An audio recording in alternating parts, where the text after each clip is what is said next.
So Accutrim make different formulas. My appetite was humongous before Accutrim Maximum Strength. I would lose. Alright. Don't you all come crowding in here at once. Form one line, please. Single file. Didn't they teach you that in kindergarten? I'm the wrong hero, and this is modern wisdom.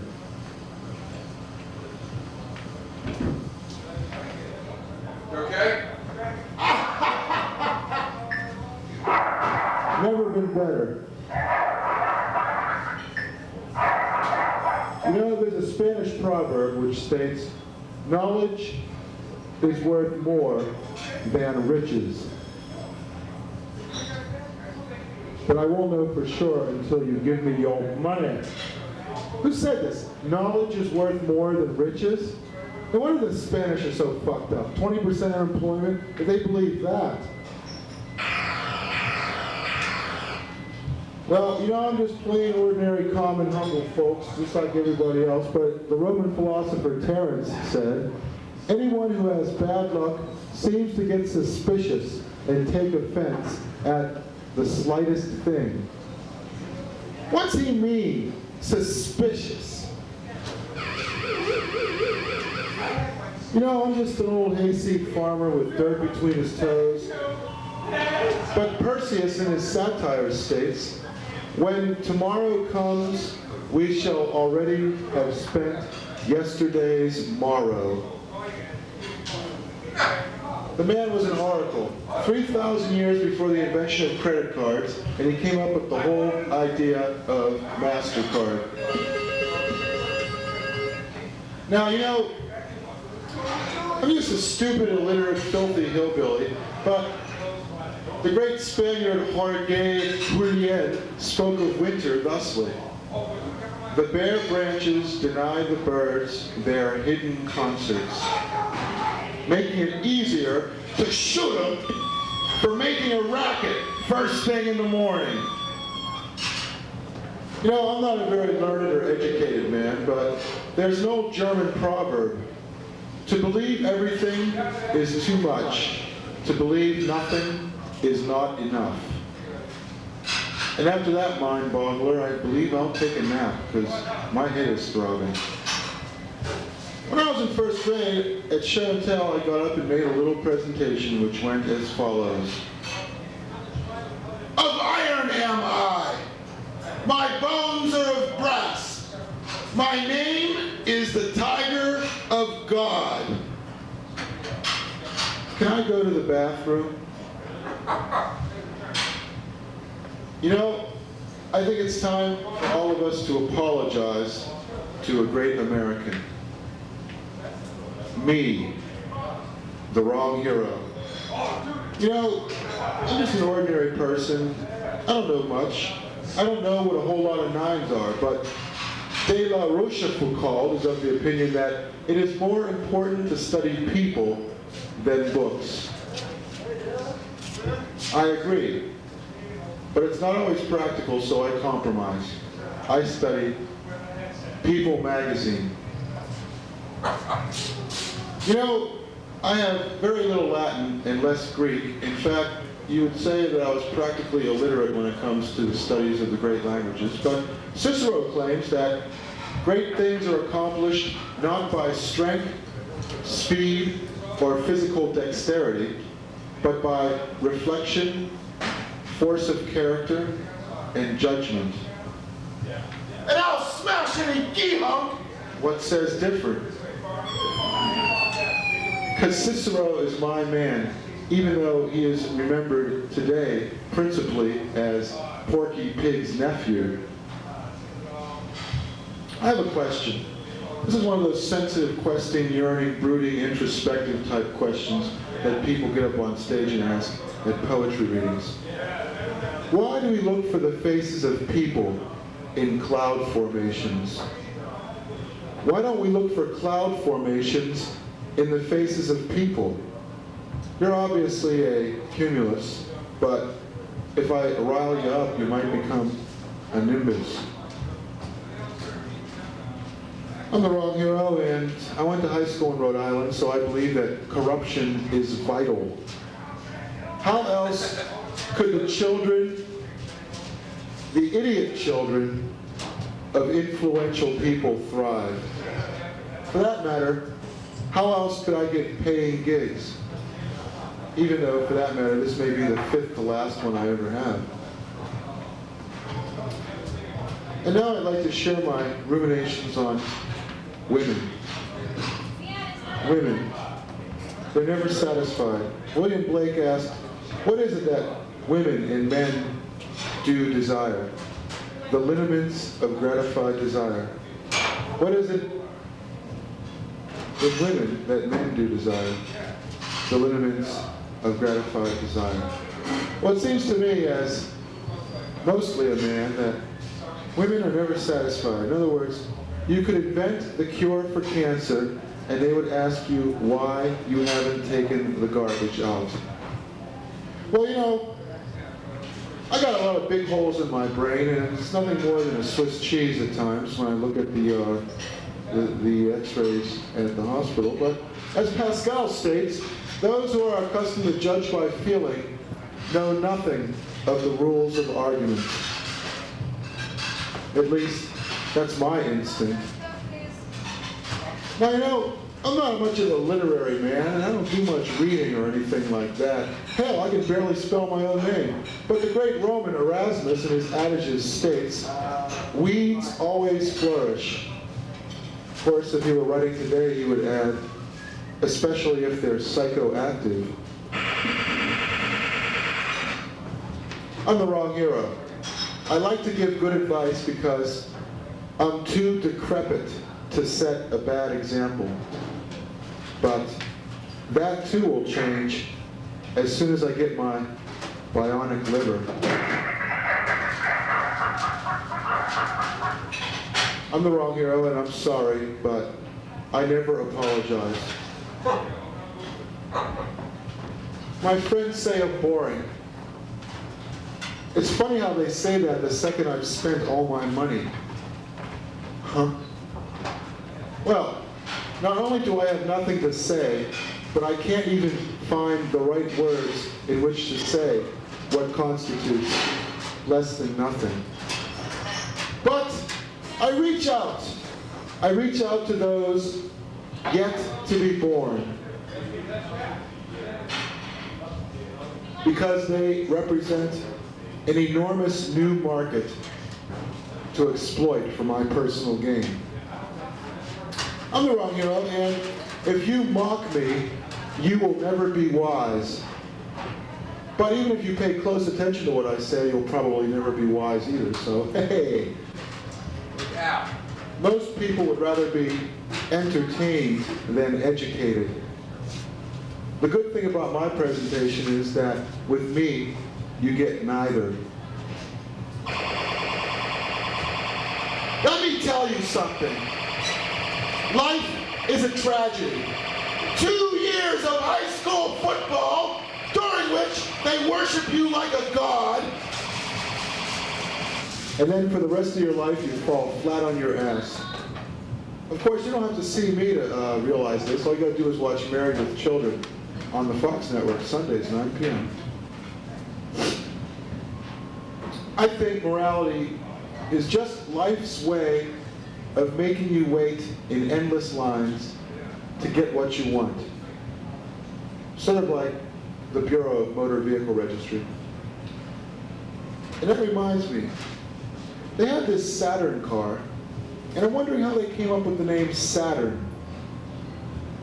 I mean, you hear of guys like driving cars named after Greek mythological figures, like, oh, I drive a Mercury, it's fast. I drive a Mars, I run those fuckers off the road. I drive a Venus, it's a loving car. I drive a Saturn. Saturn is the figure in Greek mythology which devours his own children. Saturn devours his own children. Great name for a car. Gee, Dad, I'm 16. What do you got for my birthday? Your own set of car keys. Oh boy, it's a Saturn. I can't wait till you drive it off the road. Saturn, when you want to devour your own children. You know, I think, having spent a great many years avoiding poetry readings, that poetry is a racket invented by unshaven, shiftless, layabout, sleep till noon type bums who see it as their only shot to be ever famous. But I don't know much about poetry, but as Rimbaud said, the poet makes himself perceptive by a long, vast, and carefully thought out derangement of the senses. To which my reply is, meow. You know, it's a dog-eat-dog world, but there's also a lot of cattiness to provide extra flavoring. What's the point of the lottery? People who are already rich don't need to play it because they have money. People who aren't rich, and besides, if people who are already rich played the lottery, it would be kind of redundant because they got rich through their own efforts. At least you presume they know how to handle money, at least, because it's genetically inbred. But people who have no money and play the lottery, who become rich, find that money is an endless source of corruption, and it ruins their lives. So it's sort of like putting a coin in a slot, and if it comes out 3 roses, that's it. Your life goes down the toilet. Lottery is sort of like the chunk of fatal socialism in the cookie dough of capitalism. Actually, I was thinking of that cookie dough ice cream, you know. There's never enough chunks of cookie dough in that damn cookie dough ice cream. Not only that, cheesecake yogurt never tastes like cheese. They throw this horrible whey in there, and then they got this graham cracker crap, and it's supposed to be cheesecake. Who do they think they're kidding? Me. Oh, okay. You know, I'm not much of a political economist, but I believe that the moon is like capitalism. It's big, it's white, it sits there and does nothing, and it influences the tide of human events. And for that matter, the sun is like socialism. It's big, it's red, it's setting all over the world, and it burns everybody.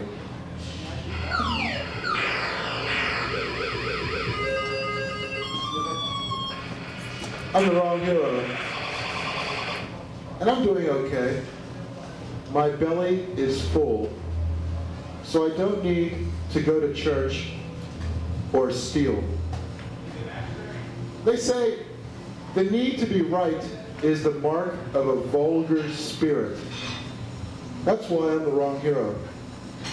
But make no mistake about it, I'm vulgar anyway. We used to have a blues jam in here. For years, I've been waiting to hear a blues musician say, I'm a hungry and mean musician, and all my troubles are all my own fault. But no, you never hear that. And I guess that would be the 12-step blues. I'm confused. I asked the stars for advice, but all I got back were autographed pictures which said, best wishes, Alpha Centauri. All I know is my work. My work is half of my life, and the other half of my life is trying to atone for it. And now, this vital communique from the wrong hero. Don't use ivory soap. Where do you suppose they get all that ivory? From elephants. And even if they don't, it gives kids the wrong idea. So don't use ivory soap. Use anti-ivory soap. It's 99 1¾ impure. It's black. It stinks like shit. It sinks to the bottom of the fucking tub, but it's really good for your skin. Anti-ivory soap. I'm the wrong hero, and you are very intelligent people. I can tell that you're very level-headed because you don't have drool cascading out of both sides of your mouth at the same time.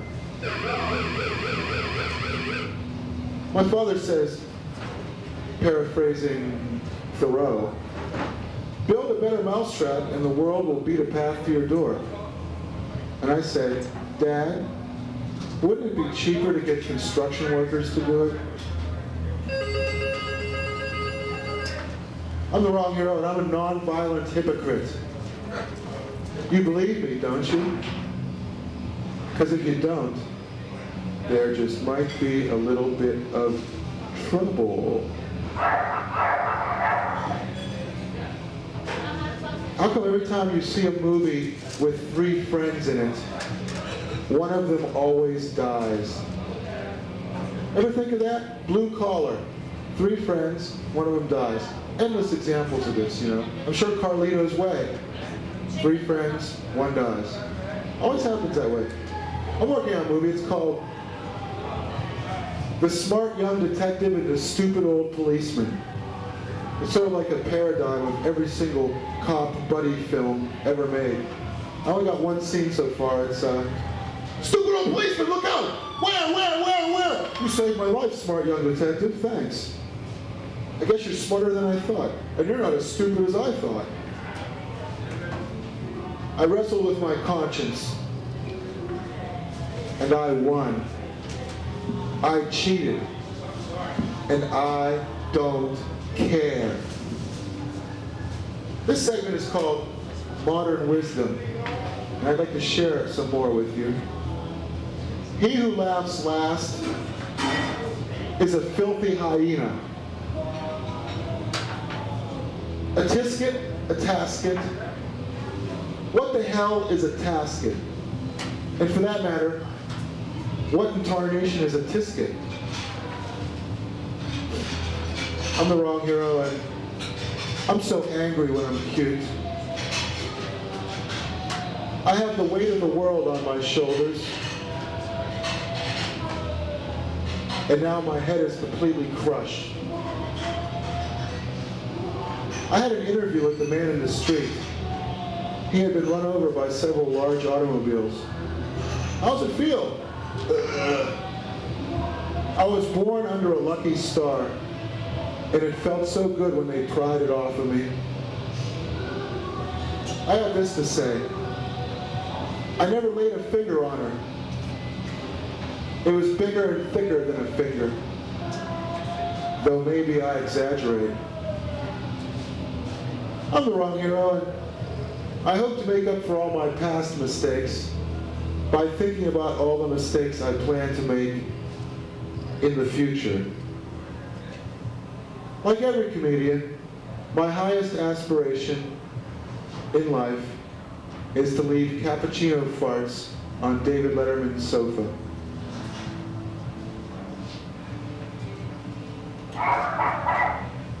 Every time I see an aspirin bottle with a skull and crossbones on it, I swallow all the pills, so I'll be like a pirate too.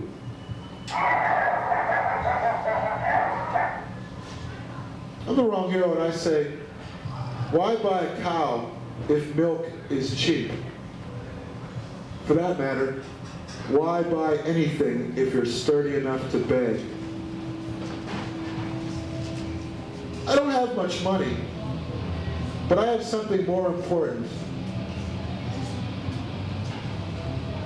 The human spirit. Can I borrow a cup of heroin? Never mind the cup. I'll eat it here. I'm the wrong hero, and my fighting slogan is, Yahoo! Yahoo! There ain't no flies on me! Well, maybe 1 or 2, but they're my pets. I've had them for years. You know, I don't often dip into books of ancient wisdom, but I did see a quote which says, caveat emptor.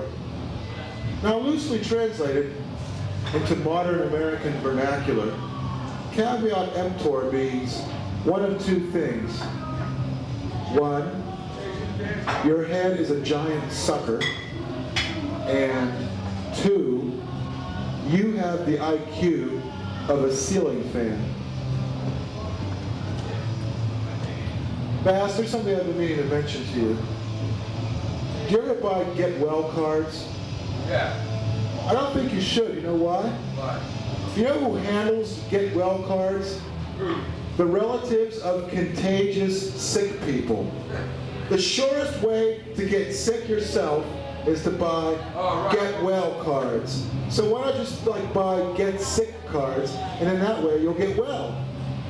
Because only the relatives of non-contagious, unsick people purchase Oh, those. yeah. Prevention. We're talking prevention now. Preventative cure.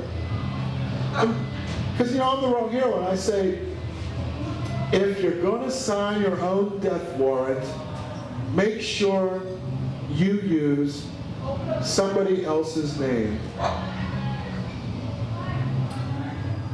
It occurs to me, do I have multiple personality disorders? Or is it just me and me and me? Or me? Hi, Bill. They say that nothing is more fun than a barrel of monkeys. But I beg to differ. One monkey in a barrel is easier to get along with and less mess to clean up after. If you want to see the rest of this joke, see me after the show and hand me a $20 bill. I was sad because I had no shoes. And so, then I met a man with no feet. And I let him walk all over me. That is, of course, affirmative action. Franklin Delano Roosevelt said in his first inaugural, now I'm not a historically minded individual, but I do believe that Franklin Delano Roosevelt, second cousin of Theodore Roosevelt, married to Eleanor Roosevelt, and having as his right-hand man, Harold Ikes, said in his first inaugural on March 20th, 1933, we have nothing to fear but fear itself. Blind, unreasoning fear, as opposed to the eye-opening, reasonable kind of fear, I suppose. I don't know. We have nothing to fear but fear itself. Think of that. If you fear fear itself, then you fear everything, don't you? Kind of? I mean, does that make sense? Oh great, people. Now I can do the funny stuff. I'm the wrong hero, and you know what? What? I resent. Do you want to know what I resent? No. Oh, okay. I'll tell you anyway.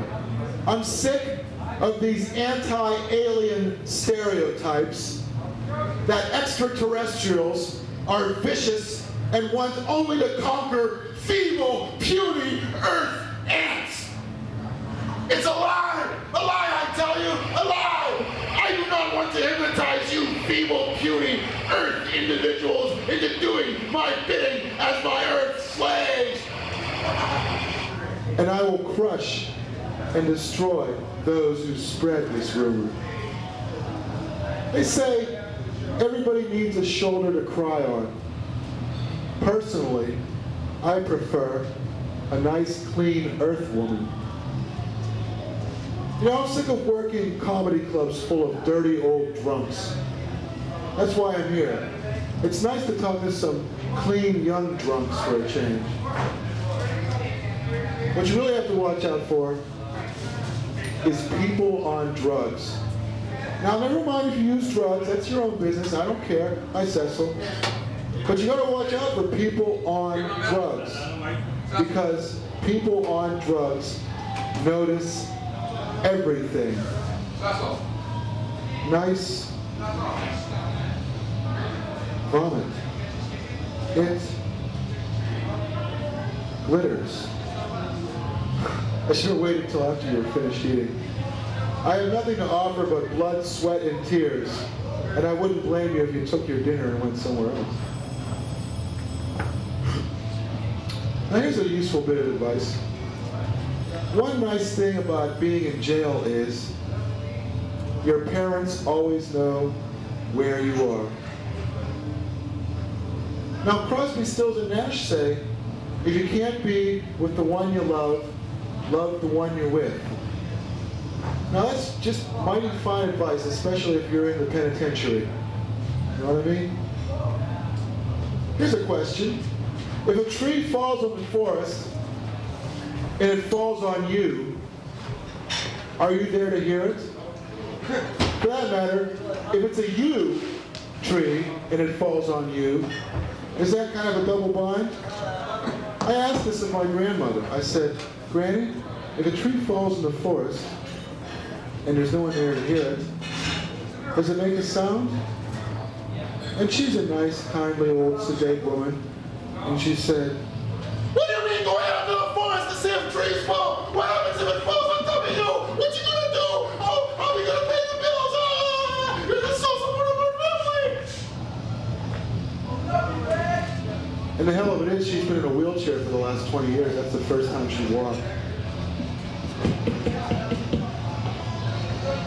Elvis isn't sleeping.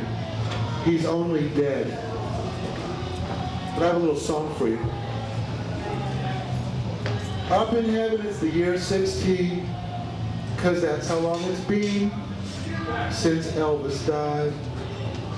That's all I got right now. I know people like jokes. No jokes. Now this is a good joke. How many comedians does it take to change a light bulb? This is one of my classic bits. It should be spread around the country because it's actually a really good joke. How many people does it take, how many comedians does it take to change a light bulb? 5. One to tell a dick joke, one to get sick in the bathroom, one to get drunk, one to suck up to the MC, and one to complain to the management about the lighting. You know, women are basically bourgeois, and men are basically lower class. In other words, your mother says, be nice, and your father says, be a man! So with that in mind, I'd like to do an opening segment accommodating both my mother and my father. Hello, fuck oral! You? You ever notice the difference between a man's refrigerator and a woman's refrigerator? A woman's refrigerator, open it up, what do you see? Parsley, celery, powder puffs, teddy bears. Open up a man's refrigerator, what do you see? Nuclear waste, a monkey's paw clutching a jewel. Yeah. No, she got it. Dynamite. Condoms, Vaseline jelly. That's what you see when you open a man's refrigerator. Old automobile parts, cigarettes. Time was when I didn't have much success with women. Maybe it was the mask. Or maybe it was the pickup lines. Like, my mother doesn't understand me. Or, in a past life, I think you owed me money, and now I'm here to collect. Or, I think Dr. Kevorkian has a lot of good ideas. Or, I like to leave vomit on the bar in lieu of a tip. I'm opening up a line of heartless shelters. It's where heartless people go to hide from the homeless. Now how can you tell the difference? Well, they walk into the heartless shelter. If you hand them a cigarette and they tear the filter off, you throw them right out of there because they're not heartless, they're homeless. Okay? Quicker you can say spare change. Boom. They're gone. You know what I like to do? I like to walk down the streets of Cambridge, smoking a Cambridge cigarette and pretending that I'm sucking Cambridge into my lungs. And when I go on vacation, I like to walk down the streets of Newport, smoking in Newport, and doing the same thing. I love this music, you know. Don't people who listen to punk rock realize what punks are? A punk is the name that people used to give to the boy companion of a hobo. That's a really great self-image, you know. I'm latching myself on like a parasite to this 40-year-old man. He makes me beg and puts caustic chemicals on my arm to evoke the sympathy of passerby during the Great Depression. It's okay, it's a living, you know? Sleeping in trains, sleeping in front of fires, eating mulligan stews. I'm a punk, and I'm proud of it. Well, I don't know if this comedy thing's going to work for me, so I have a fallback. I'm going to design a line of bumper stickers. But, you know, they're kind of out of the ordinary. Like, one of them is, relax, invulnerable Kryptonian on board. That might go over big with the superhero universe, people. Well, hello, Cecil. Well, why, it looks like a blueberry you're wearing on your head. Sure, Magora! Ah! And why don't you get that nice denim jacket anyway? My friend gave it to me. His name is Louis. Louis. Okay, now I'd like to do, totally spontaneously, my impression of an Irishman turning into a subcontinental Indian.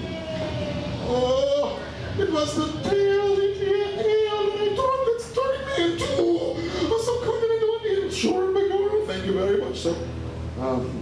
Works better with the appropriate music. So anyway, the bumper stickers. Let's see. I break for zombies. I'm cuckoo for cocaine puffs, my favorite. For American Indians, my other car is a Palomino pony. For Nazis, my other vehicle is a German staff car. And for people from MIT, caution, cyclotron on board. I break for unicellular life. Ask me about my particle accelerator. I break for the Starship Enterprise. Say, aren't you a little early? I thought you were going to set up at 2:30. Oh, okay. Well, don't strain yourself, big fella. Hate to see you with a hernia. Inguinal or subguinal, I don't care. Let's see. Oh, yeah. And I got something for the Bible Belt, too. David Koresh is my co-pilot. And I break for compound fires. Ask me about the Bureau of Alcohol, Tobacco, and Firearms. Isn't that kind of a funny name for a bureau anyway? I mean, it sort of sounds like they're advocating alcohol, tobacco, and firearms, you know? So like, yeah, good liquor out, I got me a 45-cent cigar, and I got my gun, and I'm going pistol hunting. I'm gonna jacklight some rats down by the city dump. Yeah!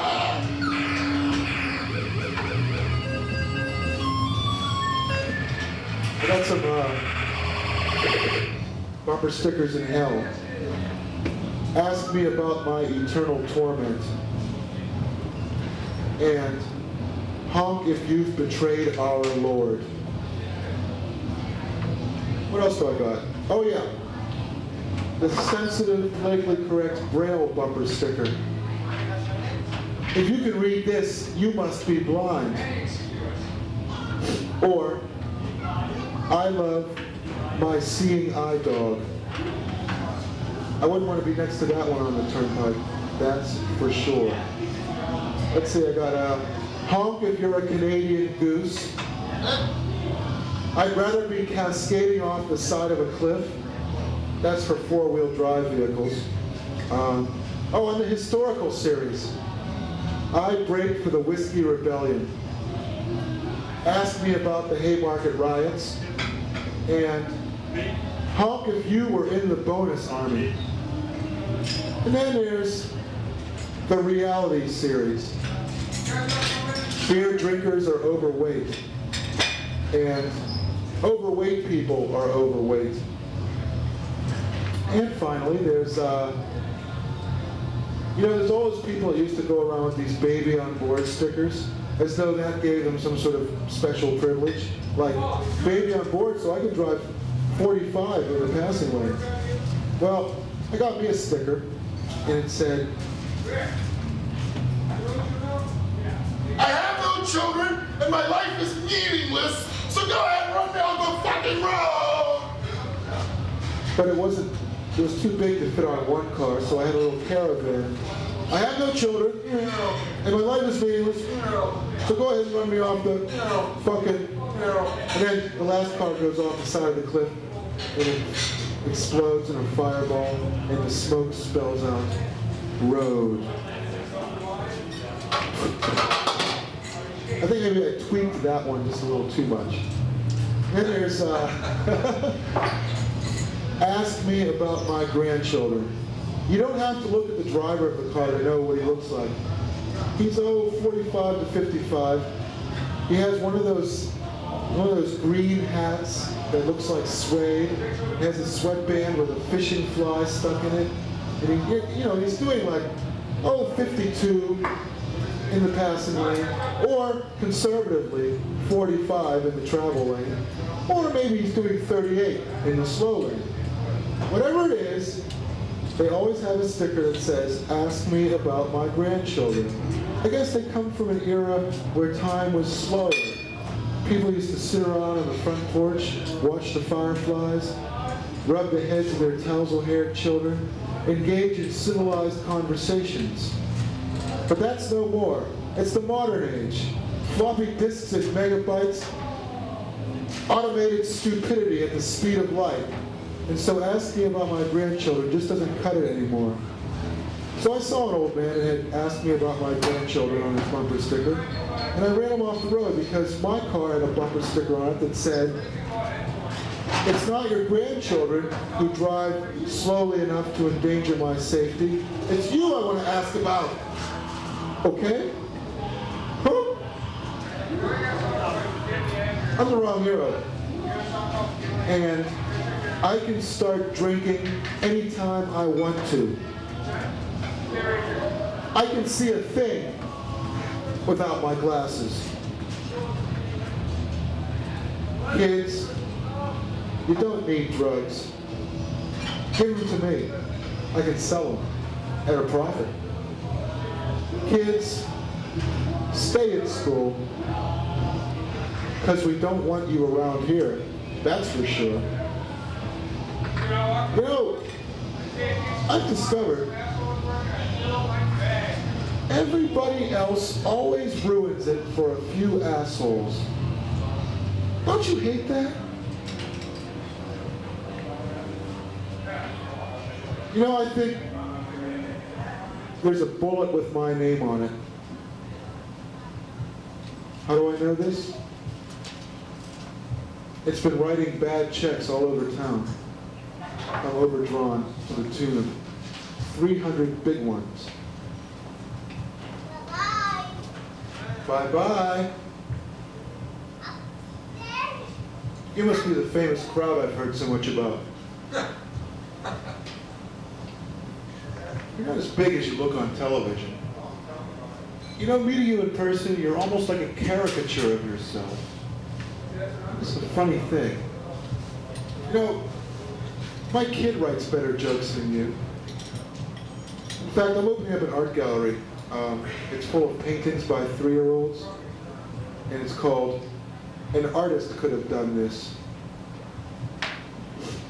Needless to say, it's modern art.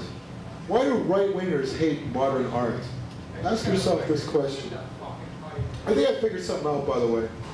Long hair means liberal, and jewelry means conservative. The hide of a cow in the form of leather means liberal. The pelt of an animal in the form of fur means conservative. Now, I'm not an educated man, and this is no time to engage in a discussion of semiotics, so I won't. Okay?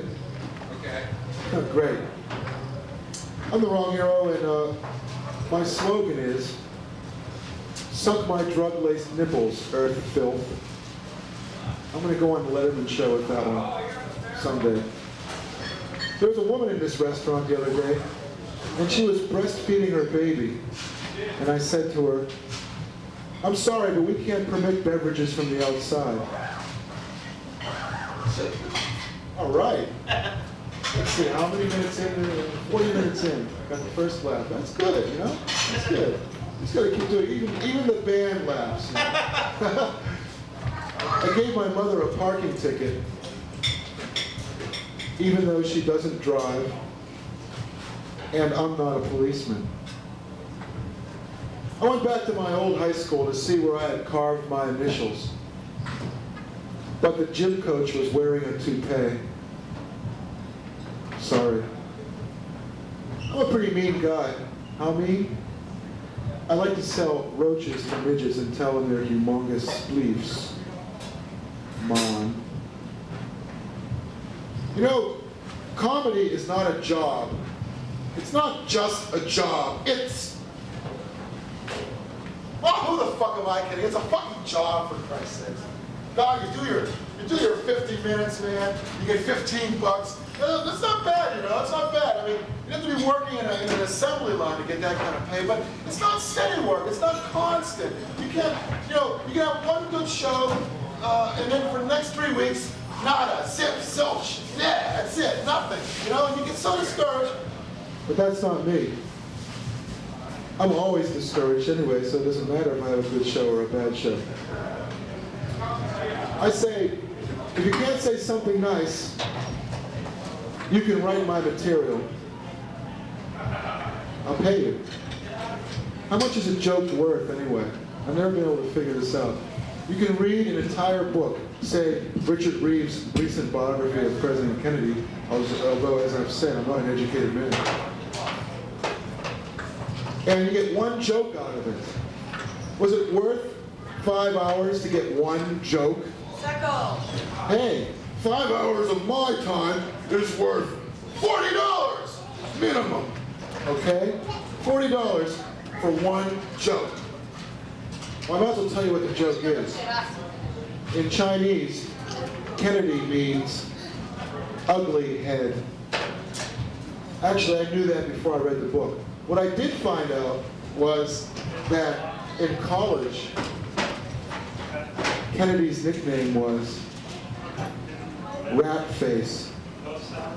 I wonder why.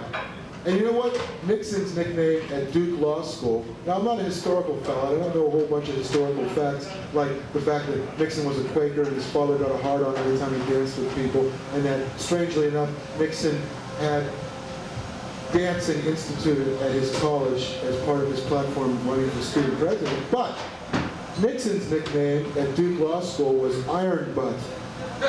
So really, the 1960 election, what came down to Rat Face versus Iron Butt. It sounds like monster trucks and monster cars, you know?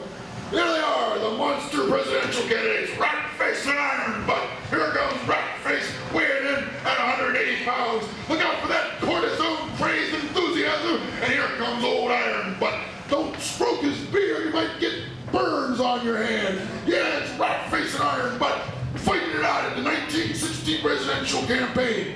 Here's old Rat Face, one of them Harvard elites. And old Iron Butt, a humble, simple, unassuming member of the middle class who didn't get to go to fancy school like Harvard or Yale. No, he had to go to Duke Law School because he had a place to burn her brother, the new sanatorium, and his mother, his saintly white-haired mother, worked her fingers to the bone. So who's gonna win, Rat Face or Iron Butt? Well, Iron Butt took the fall this time. Now it's the 1964 presidential election. Landslide Lyndon versus Barry Goldwater. In your heart, you know he's right. Deep right. So right he wants to nuke Vietnam and pave it over for a parking lot. I know Ronald Reagan said that, but who cares? Well, looks like old Landslide Lyndon wins again in another landslide. This one much bigger than the 70 votes that he won by in the 1948 Texas senatorial election. And now it's the big rematch. Iron Butt versus Hubert Horatio Hornblower Humphrey. Who's gonna win? Hubert Horatio Hornblower gives 99-minute speeches on network television. Iron Butt, he's the new Iron Butt. He's bigger, he's better, he's bolder, and he's got a PR campaign that's gonna smoke the chips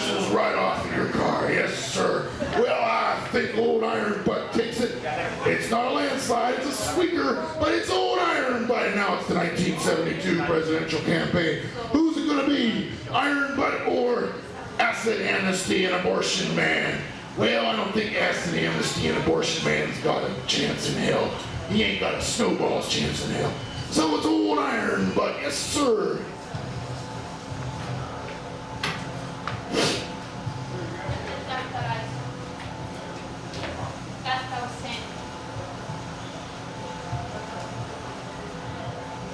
And the rest is history. If, in fact, it's not hysterical.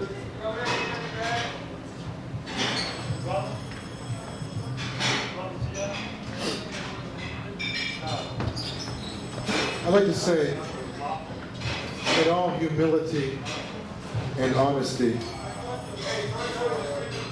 that this is the new comedy, okay? I'm not going to tell no jokes about my kid, my girlfriend, my cute dog, or any other things. I'm not interested in connecting with people. I live in a world of ideas. And here's some more modern wisdom. They say that pound for pound, prunes have more vitamins than other fruits. Who are they kidding? Pound for pound, dried vitamins have more vitamins than other vitamins, okay? Hey, it's Lily. And now it's Lily of the Valley versus Rose of Sharon. Who's going to be the most beautiful girl in the pageant? Well, Lily of the Valley weighs in. She's 3 years old, but what a charmer. And here's Rose of Sharon, taken intact from the 1939 Charles Steinbeck novel, The Grapes of Wrath. Well, it looks like the real person wins over the mythical individual. They say an apple cleans your teeth. For that matter, so does a hand grenade. They say a carrot improves your vision at night. For that matter, so does a hand grenade. They say an apple a day keeps the doctor away. I need to know what keeps the lawyer away. Okay? You know? I'm not worried about keeping the doctor away. I'm worried about paying the doctor once I need him. So, there you go. Here's a question I ask myself. It's a question that you might ask yourself. Why do garbage men make so much noise in the morning? Have you ever been woken up by somebody rattling garbage cans? No? I must be a sound sleeper. I'll tell you why garbage men make so much noise in the morning. How are you going to punish them? They're already garbage men, okay? What are you going to do? Bad! Bad! Don't make noise in the morning! No, can't do that to them, you know? It's not going to work. Yeah, that's it. Uh-oh, don't get hyperactive after the show now. You know, don't go running around, yeah! You know, because I used to do that. I'd see something I liked, and after the show, I'd go, yeah, it's me, I'm me, You know, yeah, you do that too, I know. We all do it at one time or another. Well, this is so good, so good, so good. I'm trying to think of material that will make you laugh. Come up here for a moment, would you? Just stand right here. I want people to see who's in the audience. Can you? Nobody, I know. Can you sing the Star Spangled Banner? Do you know the Star Spangled Banner? You don't? That doesn't work, but I'll tell you what. Can you laugh? Can you pretend? Okay. See this right here? See that little thing there? Laugh as hard as you can to that on the count of 3. Ready? No, get real close to it. No, not yet. Ready? 1, 2, 3.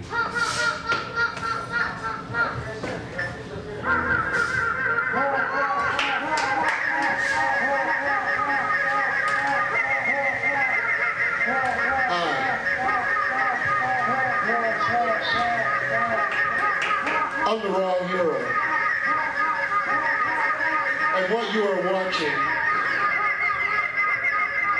is modern wisdom.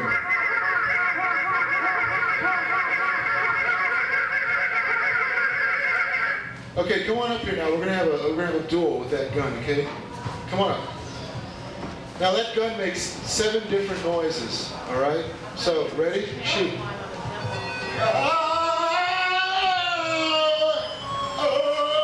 I'm changing. What are you doing to me? No more. Stop. Oh, shrinking. No.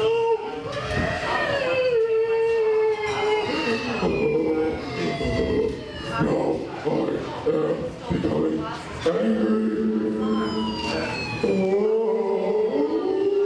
You are draining me of my strength. Have no will. I must from the face of the earth. I'm the wrong hero.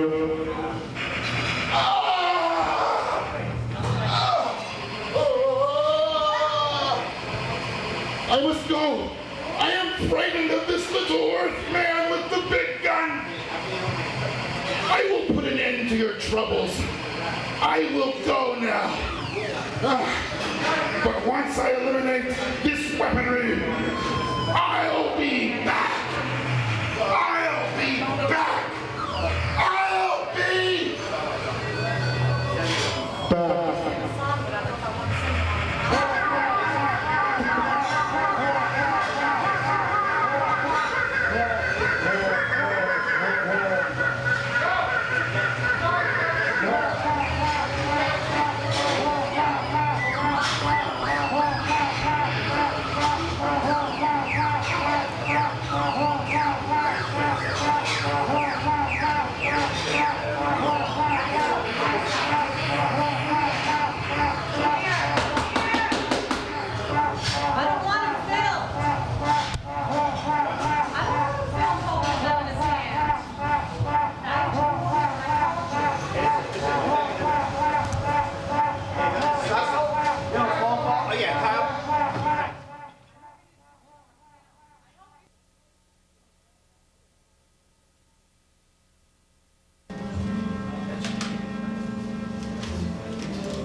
Sorry, but the lighting in here doesn't suit me.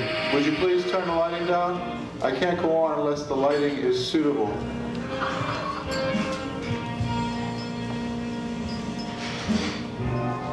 That's more like it.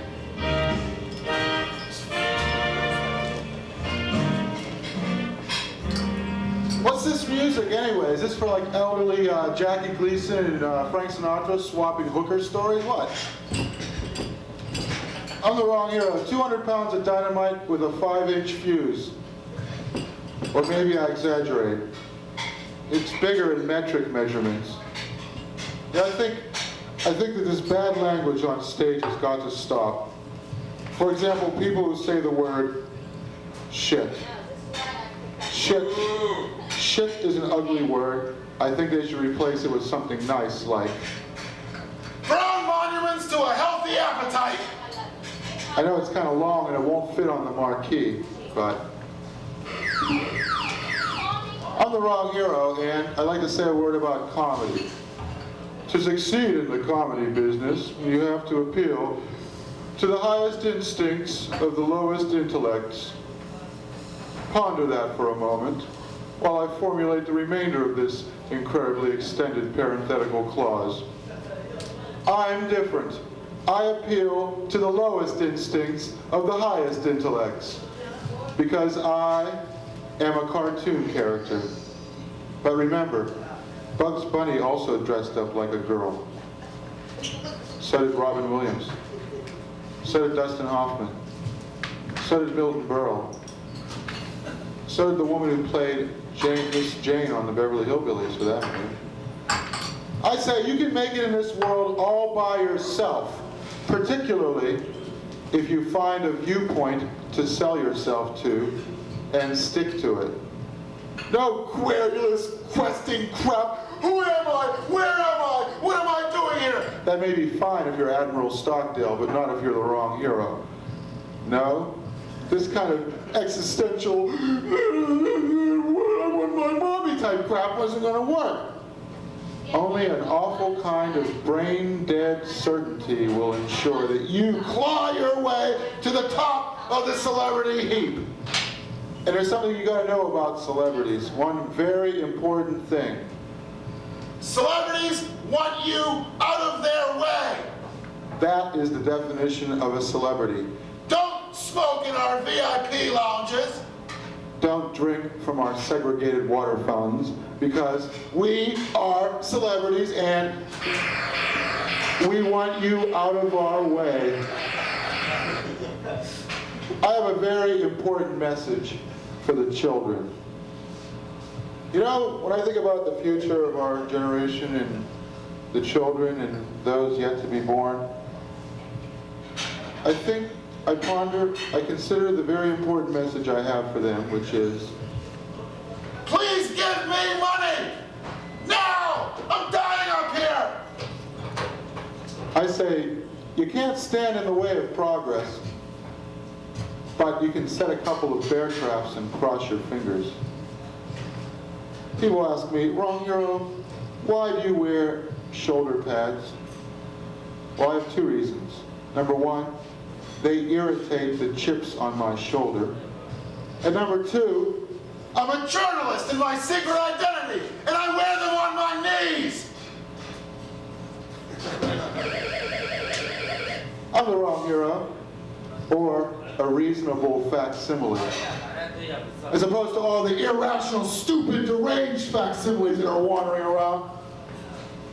I took the Scientology test. You know, there's 200 questions, and you're supposed to be stupid enough to fill them out. Have you ever used psychoactive drugs? Yes. Sorry, you can't be in Scientology. Well, I filled out some of these questions, but then I got bored. Let's see. Do you often make thoughtless remarks, which you later regret? And I wrote in, yes, you assholes! Is it hard on you when you fall? Yes, and it's even harder on those that I fall on. What happens when others get rattled? When others get rattled, I keep my cool. I go completely to pieces! Just for the hell of it, I often sing in front of policemen. Leona didn't pay her taxes.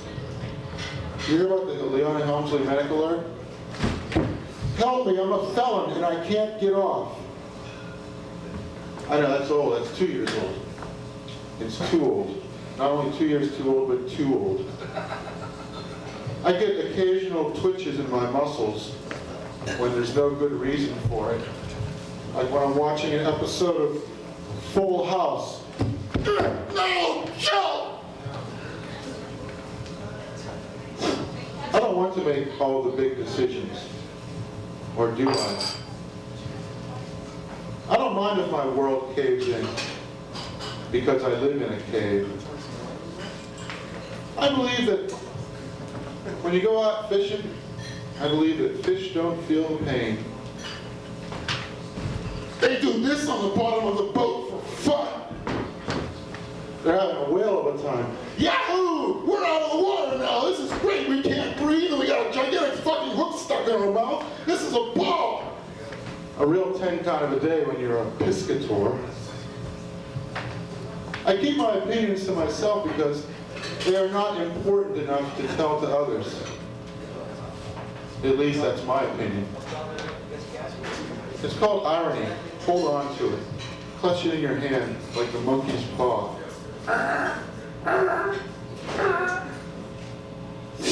I hold on to things for which I have no use, like my career. And when I see somebody suffering great pain, I'm sympathetic enough to offer to sell them health insurance. And if they're not moving or breathing, I have sympathy enough to pick their pockets. But I'm not a policeman. Honest, I'm not. I often make tactless blunders, like appearing here today. Some noises set my teeth on edge. For example, the sound of my own voice. Has that ever happened to you? It's happening now. And now I'd like to do something called the abbreviated opening set. You see, in places like New York, Los Angeles, even Newport, Rhode Island, in New York they give you 3 minutes. Los Angeles, I don't know. I wouldn't go to that slick pit if you paid me. In Newport, they give you 1 minute. 1 minute to make people laugh. So, what if you were in Newport, Rhode Island and you wanted to win that $100 prize? Sure, I'll roll around in broken glass and fucking tar and feathers so I win $100. Sure, I'd do anything for $100, except maybe come up with some good material. So this would be the abbreviated opening set for the 1 minute monologue. Hello, how are? Nice. Say, you're up. Let's have a. Be sure to buy. That's it. See, 1 minute's up. I spend very little time complaining about the horrible conditions under which I must work. But these microphones have got to be replaced. This is like what the fucking Flintstones used, you know? It was like, oh, there's a little squirrel inside here. Gee, I had to get unemployment compensation now. A man's best friend is a dog. A dog is a man's best friend. I often think of this when I look at my dog. Sure, all my best friends play dead on command. All my best friends fetch my smelly slippers in their teeth. All of my best friends guard stores. All of my best friends help blind people cross the street. All of my best friends chase cats. All of my best friends chew on old socks. All of my best friends play ball. All of my best friends get chained to a tree in the backyard. All of my best friends kill chickens. All of my best friends piss in the corner. All of my best friends fuck in the streets. All of my best friends drink from the toilet. All of my best friends beg for treats with their genitalia exposed. And all of my best friends vomit kibbles and bits onto the linoleum. Every last one of them. You know, I'm not a highly educated man. Heck, I don't know what a whole lot of nines are. But in Milton's Paradise Lost, Lucifer, that means light bearer, says, better to reign in hell than serve in heaven. I like to strike a happy medium. I think I'd like to be the vice president of limbo. And it looks like I'm getting my wish. You know, Walt Disney wants to build a theme park in Virginia, but I think there's got plenty of competition next door. Evil ringmasters with whips, alcoholic clowns falling off their unicycles, manic depressive chimpanzees playing handball with their own caca. I'm referring to the United States Congress. The circus is nice too. I like the circus. You know, Clinton's foreign policy, some people have likened it to the blind leading the blind, especially in Somalia. I liken it to the blonde leading the blind. Because, you know, you got all these Aryans, and then you got a whole bunch of these folks who don't have any teeth and who are blind from malnutrition. So, blonde leading the blind sounds pretty good to me. They're building gigantic walled cities in Somalia to segregate the United Nations troops from the countrymen. Well, you know, it's an awful lot like Los Angeles, actually, so I guess that's where they got the model from. You know,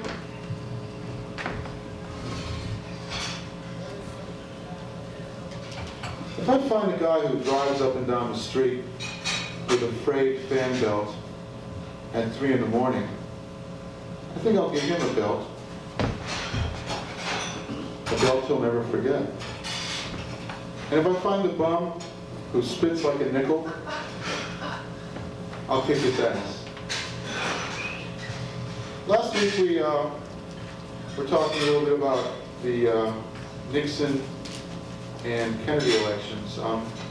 Kennedy's nickname in college was Rat Face, and Nixon's nickname in law school was Iron Butt. And so it sounded an awful lot to me like monster trucks and muscle cars, you know, like, here comes Rat Face and Iron Butt. It's Rat Face and Iron Butt. Rat Face weighing in at 180 pounds. He's poor. He's middle class. He's a Quaker. And there's Rat Face weighing in at 220. He's cortisone addled. His dad's a wealthy bootlegger. Who's going to win this match? well, that was a good summary of last week, but I'm not going to do any more. They're talking about cloning humans. There's already enough people. I think they should work on cloning money. But I think they already have a name for that. It's called counterfeiting, or investment banking, or a pyramid scheme. I'm not afraid of you. I am not trying to hypnotize you into doing my will. I am not trying to hypnotize you into doing my will. I am not an insane alien from another planet who is attempting to make you do my bidding. And I never repeat myself. I never repeat myself. Not even to establish a leitmotif.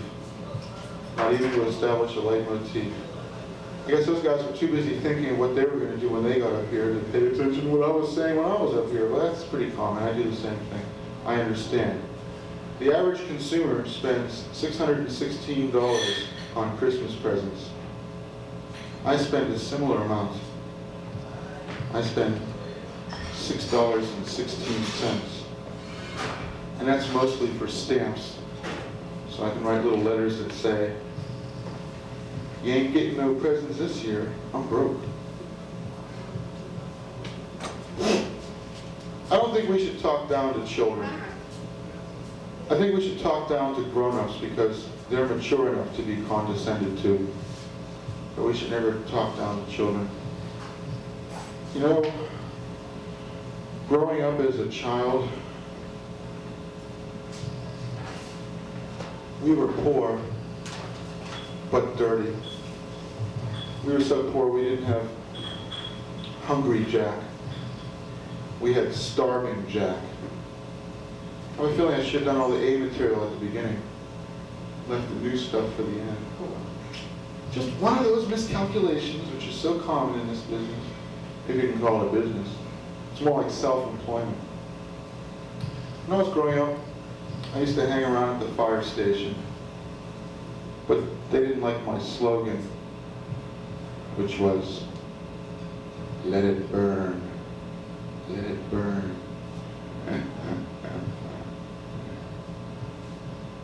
I'm the wrong hero, and I have a reputation for fearlessness, I'm afraid.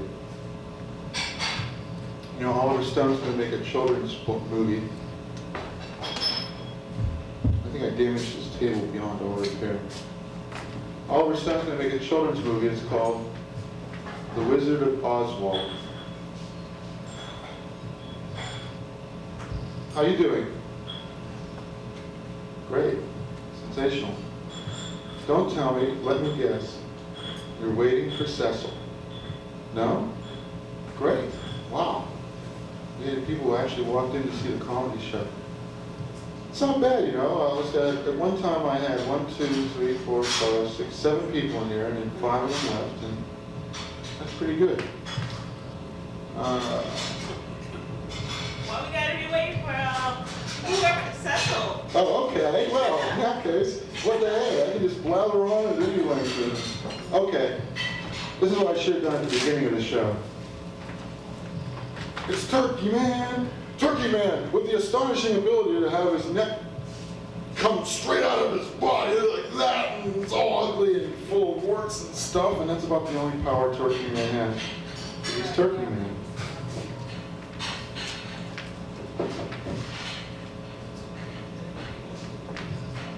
Well, I think we should send turkeys to South Korea, and South Korea should send us Hyundais. I think that would be a fair trade. And I know because I have a Hyundai. Now this car is so decrepit, you know, you're speeding and it starts to overheat. You turn on the blower and it's back to normal again. In other words, all you have to do is diffuse the heat from the 10-cent engine into the passenger compartment and it's happy. You know, I mean, you have a blast of hot air coming straight at your face, your eyes are pinned back, your tongue's so dry that it's like cleaving to the roof of your mouth. It's a biblical expression here. It cleaved to the roof of his mouth. I wonder what Cleveland thinks about that. You know, the Japanese don't like baseball anymore.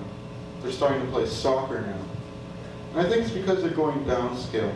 I think baseball is kind of like golf and soccer is sort of like bowling. But I'll have to develop that more. I think that he who dies with the best Toyotas wins.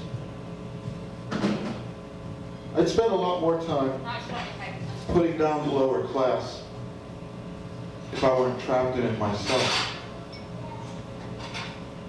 You guys been following NAFTA? Yeah. Well, if so many Democrats and Republicans are in favor of it, doesn't that kind of mean that there must be something wrong with it? That's what struck me. I'm the wrong hero, and I believe that money talks. And I also believe that I know what it's trying to say. It's trying to say, I want to be in the wrong hero's pockets. My whole life was tragic. You know, this table is really bothering me.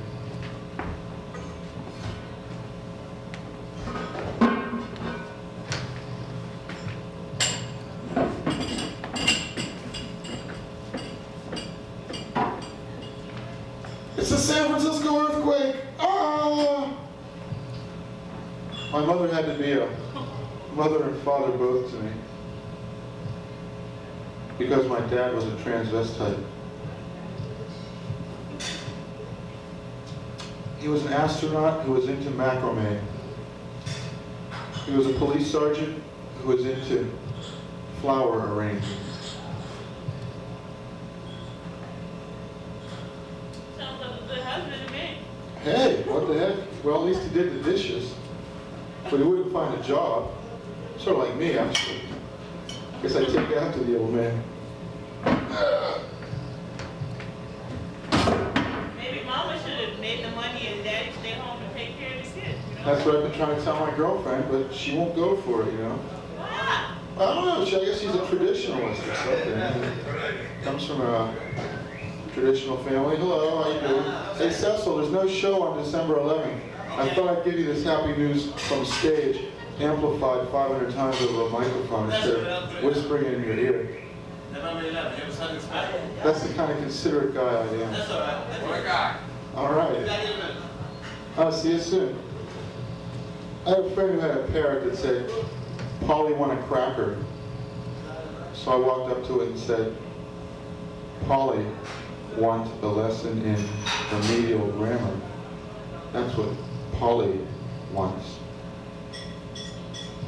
So I guess this is like your time to like hang out and not work and stuff and hang around. I like to work during the weekends because I don't need a set time for loafing. I can do that anytime. You see things and you ask why. I see things that never were, things that never existed, and say, Oh my head, I must be hallucinating! let's see, it's the game of percentages. We had 100% attendance, and then it dropped down to 28%, but now it's up to 42%. Oh, now it's down to 28 again. And I even brought a friend, some friend. Where is he now? He's at the bar. Whoa, talking politics. Look out, Cecil. Okay, 28%, 42%. It's starting to get up there at 50%. Oh wait, I forgot the sound guy. So I really should divide it by 8. So it's 50% now, up. Now it's back down to 38%. He's leaving. Now it's going to be back down to 24%. No, it's hitting an all-time low. Oh well.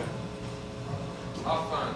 At least it's not one of those shows where I had to do it to an empty room, except for the sound guy. You know what the 10 best states to live in are these days?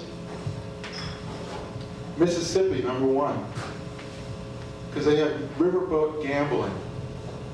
You know, so I mean, if you don't have a job, how are you going to gamble all your money? So, I mean, it's kind of weird. So get all the people who have jobs from other states to gamble their money and hope that some of it falls in your hands and you can go and gamble it away too. You know, it's equal opportunity. And it's nice, but you know, the lottery's kind of weird because basically people who play the lottery are saying, I have no control over my own life, and if I'm going to be rich, it's entirely up to Lady Luck, and I have nothing to do with it whatsoever, so what the hell? Let's have a lottery. And South Dakota's a good place to live in because there's no taxes, because who else would want to live there if there were taxes? Arkansas. Arkansas is a good place. I mean, they got a tourism industry now. And they also have these chicken mills. What are we going to do with that table, Cecil? It's all bent out of shape now. Maybe we should eat it. What? Maybe we should eat it. No, then it would slide. If it were pineapple upside down cake, maybe. Some ice cream. Ah, yes. It would melt uphill. Oh, okay. It'd be like Dolly. Maybe get some midgets on there. Midgets? Don't talk about midgets. I'm one. No, you're not. And now, it's the return of Turkey Man. Turkey Man with the ability to be slaughtered every year. I can't do much else because I'm just Turkey Man.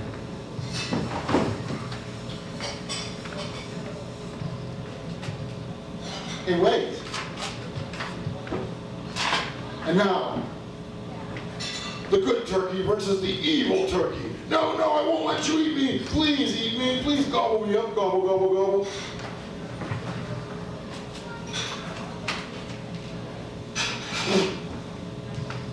Let's see, other good states to live in are Idaho and Utah, because they have the computer industry there. We're down to 12% attendance. That's good. I like that. From a high of 100 down to a low of 12. Unless you count me. I count for 1/2 of 1%, so I guess that would be 13%.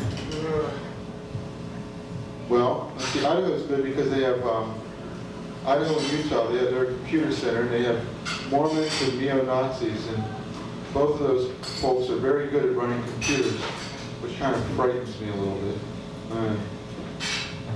Montana and Alaska are good for tourism. And what's the logic here? Let's go to a place where there are no cars. Let's drive there. Let's get away from it all. And bring our families. Uh-oh. You know what? When you spill water like that and there's like all sorts of exposed wires. Well, that's a blueprint for catastrophe. We better get Dad Brady in here. You're not in trouble, but the drummer will be. If he doesn't know that that's there. Okay, let's just move this 1 jillion volts. Francis, don't do that. Just give it. I know, you know what? This place only has like 40 volts running through its electric system. I mean, it wouldn't be enough to electrocute a mouse. Let me go pop and come back. I wouldn't worry too much. See, Indiana. Indiana's a good state to move to because they have automobiles, steel, and manufacturing, and a capital with the imaginative name of Indianapolis. You can just see all the like really incredibly artistic types sitting there working overtime to come up with a name for their state capital. Oh, what the hell? Let's just call it Indianapolis and get it over with already. What's that? Tennessee. Tennessee's good to move to because they have the Saturn plant and they have the Elvis industry. I think Elvis would be happy, you know. Well, you know, I grew up driving a truck and, you know, they got this here touring car and giving all my people jobs so they can buy my records. Make me rich from beyond the grave. Or at least make Colonel Parker very, very happy. And Colorado. Colorado's big industry is the airport that they're building in Denver. That's a great idea. Let's build an airport in Denver with the thinnest air in the United States. The most polluted air in the United States. Let's build an airport, rip a few more holes in the ozone layer. You can also make it into a suntanning resort after they get through. What's really impressive about this club is the loud hum that comes from the dented speaker over there. It's almost like New Age music. Let's see if I can channel it.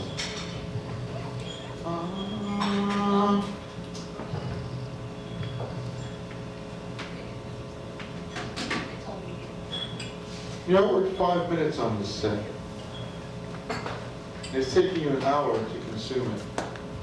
I'm telling you. I don't wear a tie, as you can probably tell. But when a funeral procession goes by, out of silent respect to the deceased, I pull my shirt up over my head. That's in case the dead guy has some sort of disease that I don't know about. They say that, ants, when ants die, they cart the dead ants off to some place where they're out of the way. And people used to think that was because they were giving them a funeral. But it's not true. We give people funerals. In other words, we cart dead people off to some place far away. But we call it a funeral, and when ants do it, we call it disposing of the waste. Listen to the radio much? Are there any good radio stations? No? I didn't think so. I used to listen to the radio. When I was a baby, I used to listen to a.k.a. And then when my mother got me off breastfeeding, I used to listen to w.e.a.n. When I was only about a toddler, 2 or 3 years old, I used to listen to w.e.a.k. Every morning when I woke up, I'd listen to w.a.k.e. And every night when I went to bed, I'd listen to w.z.z.z. When I was a kid, I used to listen to k.i.d.d. And every once in a while, a grown-up would come along and turn the station to w.i.n.k. and give me a wink. Then when I went to work, I turned the radio station to w.o.r.k. And I'd go into the bathroom and spend about 20 minutes in there listening to w.a.n.k. And when I got out, my employer would turn the radio station to w.i.n.k. and give me a wink. And I'd walk over to the radio and I'd change the station to w.a.l.k. But pretty soon the job got boring, so I used to listen to k.a.g.e. But when I got home from work every day, I'd turn the radio on to k.a.l.e. and count my money. But before too long, I started caring more about money than people, so I started listening to k.o.l.d.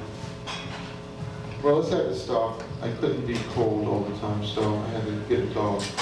And you know what I used to like to listen to? w.o.o.f.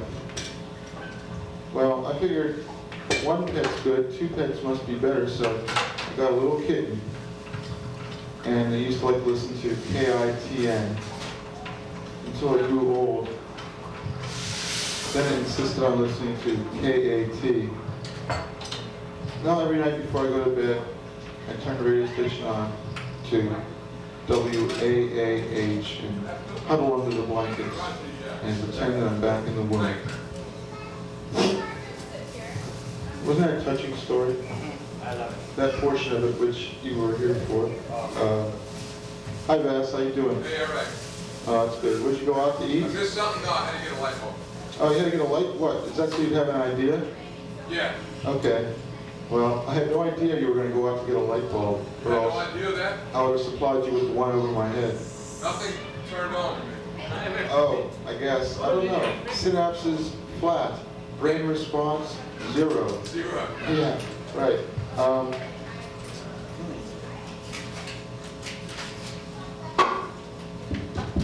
Why do you suppose all those people left, Bass? Give it to me straight, but be sure to lie to me. There had to be somewhere. Oh, okay. At a Like certain time. somewhere, like anywhere but here. Anytime but now. Okay. Right.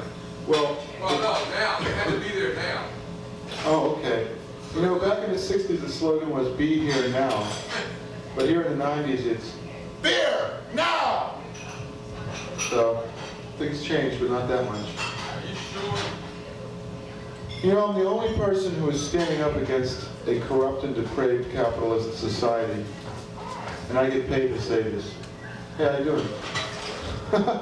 Well, for a minute there, we were like fluttering back up to the 50% mark.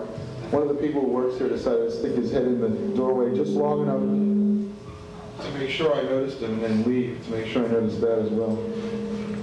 That's good. I can live with it. Anyway, like I said, I'm the only person who's willing to stand up against the awesome power of advertising. And to that end, I'd like to share with you a few words from our sponsor, Evil Rent-A-Car. When you walk in the evil rent-a-car, you don't get a car full of gas that works. No siree, that hunker's gonna break down 8 miles out of the damn station, and then you're gonna be stuck there on the side of the highway, and all the policemen are gonna go right whizzing past you. They ain't gonna stop because They see the Evil Rent-A-Car sticker. They don't want nothing to do with you. Well, and we like to play with our cars. One week we let all the radiator fluid out. The next week we throw old stinky oil into the oil thing so it all burns up on you because we're Evil Rent-A-Car. We're willing to rent to you if you don't have a credit card. Because if you had a credit card, you'd go anywhere else other than Evil Rent-A-Car. And also this word for buys out. Gets the red in. When you're partying with your pals and your eyes aren't red enough, get buys out. And your eyes will be plenty red. They'll be so red, you'll look at Santa Claus and you'll match, you know, so buys out. And Kerouac Jewelers. Is your girlfriend an existentialist? Get her a disengagement ring, only at Kerouac Jewelers. And now this word for the Clark Kent School of Mild-Mannered Journalism. Let's face it, most journalists are pushy and aggressive, but at the Clark Kent School of Mild-Mannered Journalism, we teach you how to be sensitive and caring. Excuse me, I hear that your grandmother was crushed under a 1-ton boulder. Do you have any pictures of her so we can flash them on the 9 o'clock news? That's how you learn how to deal with the public at the Clark Kent School of Mild-Mannered. Did you hear about that? Down in Rhode Island, some woman was trying to like move this boulder and she got crushed under it. I mean, it's not funny or anything, but geez, I wouldn't try to move a 1-pound boulder. Unless it was the one blocking my career. And now this word for Pope Light. Are you tired of the fat pontiffs Catholics worship? Try Pope Light. Slimmer than the fat pontiffs Catholics worship. I was in a supermarket. I actually eat and eat food.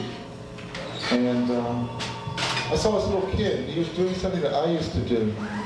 He was going, Superman, Batman. You know, that's the big dichotomy in our lives, you know. Half the time we're Superman, and the other half of the time we're Batman. So keep that in mind. I think it's true of all of us, you know. Even those of us who don't fancy ourselves to be heroes. You know, I mean, when things are going good, it's Superman, the combat prime, they are together. and when things aren't going so good, so like Batman,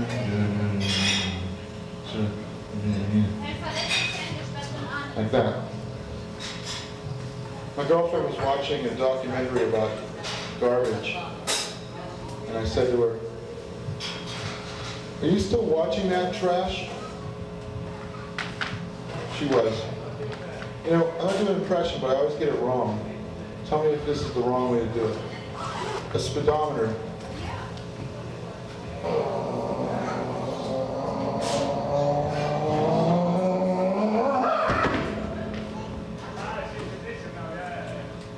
That was a car from Evil Rent-A-Car, by the way. Oh, here's one you'll like. Doris Day.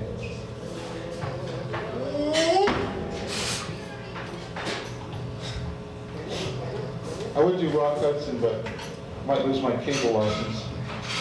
You ever go to a restaurant and people say, "Hello, my name is Geraldo. Today's special is braised rack of lamb." And they sort of sit on the edge of your table. "Please call me if there's anything you want. Oh, don't forget, you get a complimentary visit to our salad bar." I like to say to them, "Hello, my name is Feed Me and Live." Plus, a complimentary visit to hell, if you fail to do so now. Any Jehovah's Witnesses here? Vass, why are you rubbing your head? I was sitting... It itches. Oh, okay, that's a good reason. I thought maybe you were grooming for your, oh, never mind. My new position. Oh, what's that? What, a haircut from here? Oh, Commissar of the Ukraine is what I was thinking. You'd look good on a 15 ruble note. Right. You know, I hate to say it, but they're virtually worthless, but still, you'd look good on one. Sorry. Well, one time I was sitting out on the front step, and a Jehovah's Witness came up to me, and he said, "Friend, do you know what the most important book of the Bible is?" And I said to him, "That wouldn't happen to be the book of Revelations now, would it?" And he said, "Yeah, you're right, actually. Shoot. How many minutes I got on here?" I know to the minute how many I have. I've got about 30. Don't touch anything. It's a very delicate and sensitive mechanism. Sort of like myself when I'm in bed, you know. So, don't touch anything. What? Show it. Fire. Big thing. Red light. Me worship. What? So, here's a joke. My breath is so bad I blow on cold water to heat it up. It's not much of a joke. I'm sorry. People always say, drink cold water to keep yourself awake. Well, what do you drink to put yourself asleep? Hot water? Boiling hot water, that'll put me right to bed, yeah. Is that your sensitive, introspective look, Bass, or is that your when you're going to finish look? I think it's the latter. What do you think, Seth? Hey, why don't you give me a cymbal smash here?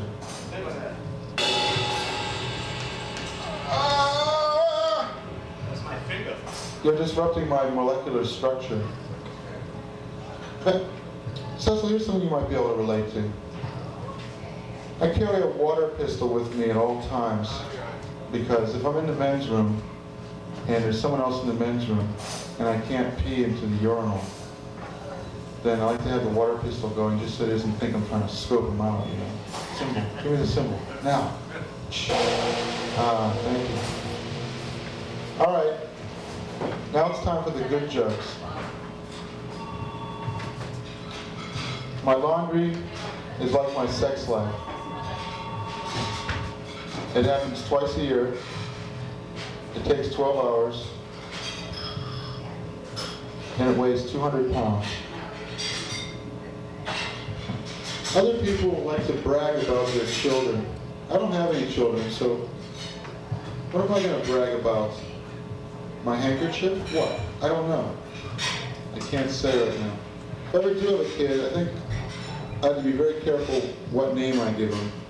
I wouldn't want to give him a name that the other kids would make fun of. You know, like, Dick, you're a dick! Or Mark, I'll leave a mark on you. You know, no matter what name you give a kid, kids always come up with some way of making fun of it. Cecil. Yes, sir. Well, you know, Beanie, where's Beanie, Cecil, huh? You know, I mean, any name at all. Vass, that would be a tough one. Vass spelled backwards is save. No one's gonna save you, you know.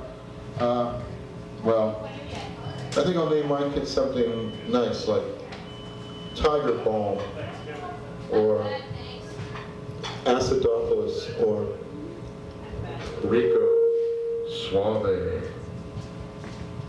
Because you know, your parents always name you after like pop stars that everybody forgets about 20 years later, except you.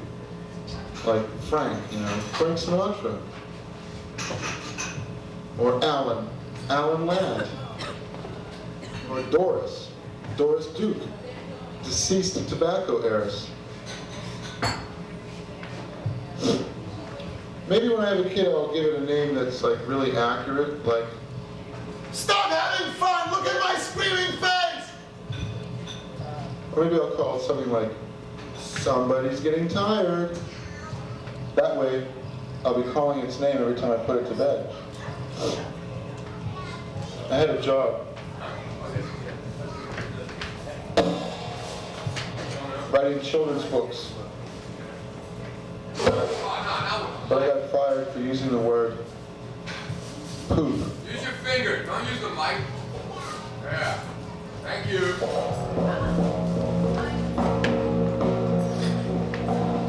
Welcome to the center of the earth. I don't think that's what it sounds like in the center of the earth. I think it sounds like the sound of molten lava engulfing you and all of your equipment. So like, ah, shh. Well, maybe. I think Yogi Bear is a bad example for children. Because you know what bears really do? They dig in trash dumpsters and endanger tourists because of their voracious appetites, especially right after they come out of hibernating. So I think we should change the name of Yogi Bear to something like, oh, Garbage Bear. That would be more accurate. Hi, hey, how you doing? How you going? Hey, what's up? Hey, come on in. Hey, like the flannel, man. Hey, Michael's still here? Michael who? Like the spike. Mike the Spike. Yeah. No. Woo! Woo, doggy. What? You've been away for a while. I'll be right back. You have? It's a reggae jam, though. It's a reggae jam now. Yeah. You want the chronology of the blues jam? I got some time to kill. Stick around. No, I'm a blues man. You can You're a play. blues man, but reggae. You're gonna have money go. You can Yeah, of play. course I do. Well, you can play. It's the same difference. Same difference. Cecil will give you a very profound exegesis on the history of reggae as it relates to the blues, as he did me. Reggae blues the same. See, reggae blues the same. That's pretty good. That's his PhD thesis. It's called Reggae Blues the Same. You know, I'm gonna do it, man. I'm gonna steal his ideas, and I'm gonna like get my degree in ethnomusicology. And when they ask me questions at the MIT symposium, excuse me, how can you reconcile having blues musicians at a reggae jam? Well, as the learned Greek philosopher Socrates once said, reggae blues the same. So, you know, that's how I'll deal with that. I remember the first thing my girl ever said to me. I remember it like it was yesterday, because it was yesterday, actually. Excuse me, I think that's my drink you're drinking. The very first thing she ever said to me. Remember the last thing she said to me? I remember it like it was today. Maybe because it was today. She said, "I thought you were the manager of this place. Why are you up to your elbows in filth?" I'm the dishwasher, baby. Dishwasher is the most important person in the restaurant, bar none. I'm not always the dishwasher, mind you. Just for today, he couldn't make it. He had to go, you know, he had to go to an NA meeting. Couldn't come. I used to be really mean. I used to leave chocolate-flavored farts at Weight Watchers meetings. But now I'm nice. Now I put Jenny Craig stickers on Baby Watson cheesecakes. You know, because people should have fun in life, at least once. You know what I'd say to people who buy Tums? Don't buy Tums. Just go to your local schoolyard and suck the eraser dust out of a blackboard eraser, and that'll do it. And you save the money. You know, that's all it is. It's chalk. It's chalk, damn it. It's chalk. Tums is chalk. Bottled waters all taste the same, and cheesecake flavored ice cream never tastes like cheese. They have these stinking graham cracker crumbs in there in this horrible way, and they try to fool you into thinking it's cheesecake, but it's not cheesecake. Not even remote. I used to jog, but now I run on a giant hamster wheel in the privacy of my own home. I don't do that anymore. You'll see those pictures of Judge Ginsburg. She's, I guess she's the first female Jewish Supreme Court judge. And it's gonna like break down, you know, the first astronaut Supreme Court judge, the first stonemason Supreme Court judge. Well, she's the first Jewish female Supreme Court judge, and that's awfully nice. But you ever see her picture? Every time I see it, I think the caption's gonna read something like, "I'll get you, my pretty, and you'll go to." You know, she's just that kind of person. You hear about Foxwoods down in Connecticut? It's a casino. It's a gambling casino that the Indians are opening up down there. I'm going to apply for legal recognition as an Indian tribe. I'm going to put a slot machine in my belly button. $1 million. Piece of lint, you know? Because life is a gamble. Have you seen those televisions at the tea stops? You guys take the tea to get in here? No, I'm sorry. Do you lovely ladies take the tea to get here? No. How do you get here then? You live around the corner. Limousine. Oh, okay. Helicopter. Limousine. Helicopter. All right. Who drives you here? Cecil? No? Cecil, what kind of car do you got anyway?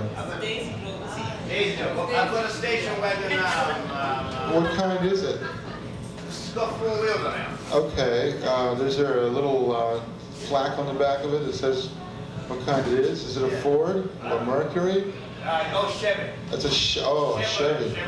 Well, that's funny because I saw a guy on the way up here driving a Chevy Cavalier, and he was pretty cavalier about it too. Oh, very He good. cut me off. He did? I swear to God, he did. He went, "Zoom." Like, I don't have to wait for you peasants. I'm a cavalier. You know, it's like, great, I'm a roundhead. Move over. So, yeah. Yeah, I wrote a reggae song. Oh, please.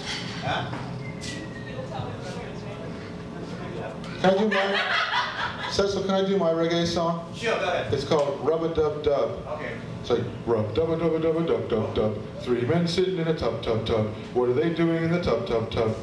I don't want to ask. Okay, so. Oh, you ever heard that song, Land of a Thousand Dances? Cannibal and the Headhunters did it. Yeah. Wilson Pickett did it. Chris Cameron? Yeah, Chris Kenner did it. He wrote it, in fact. I know. Cool, cool. Well, I'd like to do Land of a Thousand Dances for you right now. But we don't have much time left, so I'm going to do the short version. Ready? Go ahead. No, you know what I want? I like the Cannibal and the Headhunters version better. I mean, I went into Cheapo Records and I said, can I have Land of a Thousand Dances? And they said, do you want the Cannibal and the Headhunters version? No, I want the Wilson Pickett version. What do you mean? The Cannibal and the Headhunters version is so much better. That's the way they are over at Cheapo. They'll tell you to your face if your taste in music is terrible. Who's that guy that does Summertime? You know, like, you know that guy? It's summertime and living is easy, easy, easy, easy. I wanted that record and they said, that guy's a one-hit wonder, you don't want that. Buy this instead. You know, they're nice that way. They really steer you on to some good music. Don't worry about this. This is just the pre-show. Nearly as long as the actual show itself. I might add. Yeah. Okay. 45 jokes in 10 minutes. Ready? Oh, Oh no, these jokes are so good they each need 45 minutes apiece. We'll be here until fucking December that way, so. I'm just a singer in a rock and roll band. That's the Moody Blues impression. You ever notice some guys sit around watching football? What a waste of time it is. Football isn't really that tough, you know. I mean, if they played it with hand grenades, if they played it in quicksand, if they had hockey sticks and baseball bats, then it would be a tough sport. But no, the way it is, it's kind of wimpy. Don't like it. Hate it. And guys worship Johnny Most. Johnny Most. You ever hear him? It's like, what if Johnny Most took tranquilizers?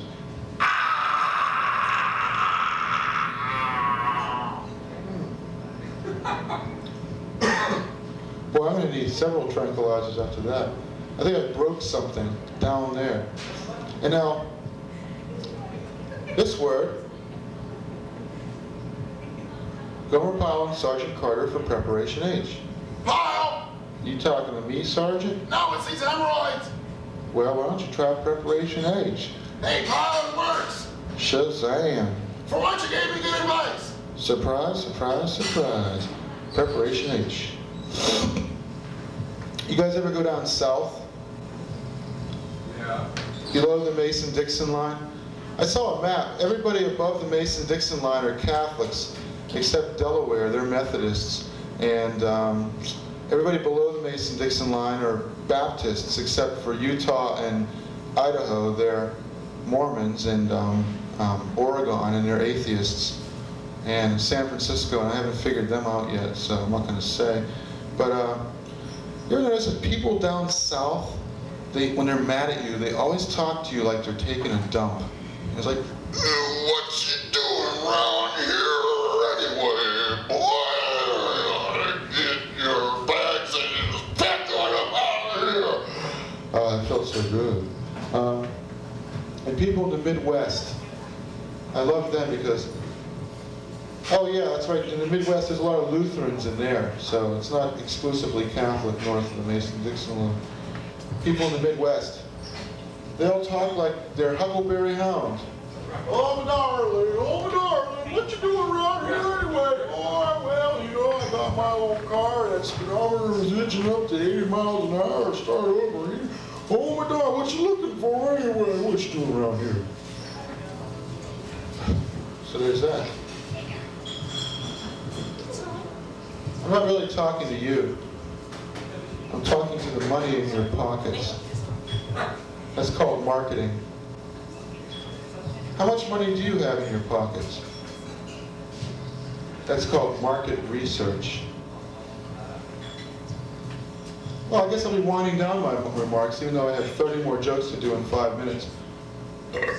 I'm the wrong hero, and I'm like an owl. I hoot, I have a flat face, and I endorse my own line of greasy potato chips. You know, I know that somewhere out there, there's a bullet with my name on it.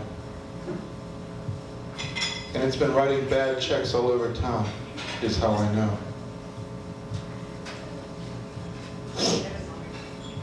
I invented a religion for dogs. It's called healed. The Old Testament is just one word, sit. And the New Testament is 2 words, good dog.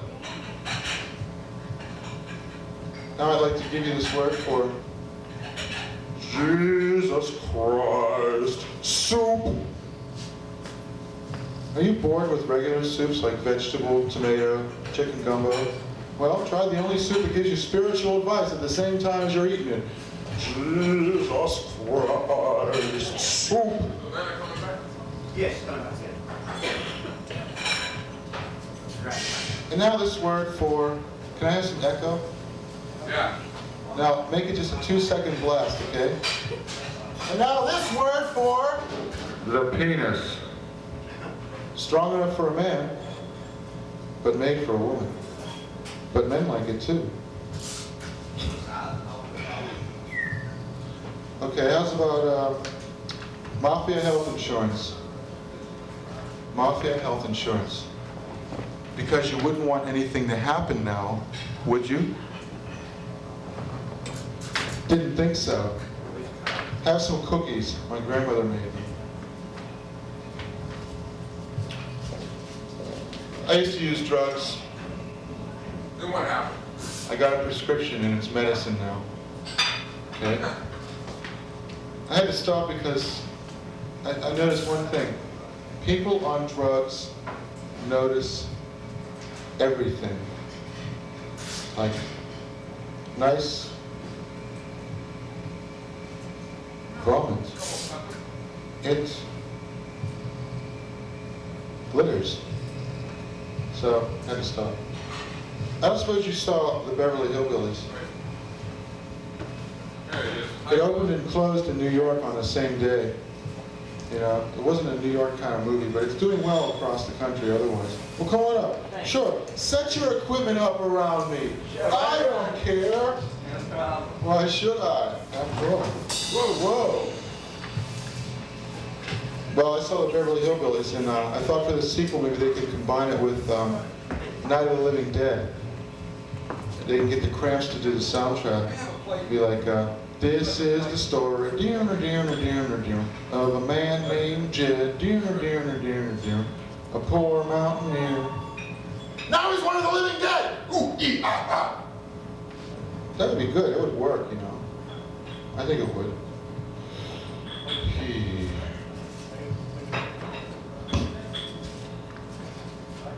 I wrote an unauthorized autobiography,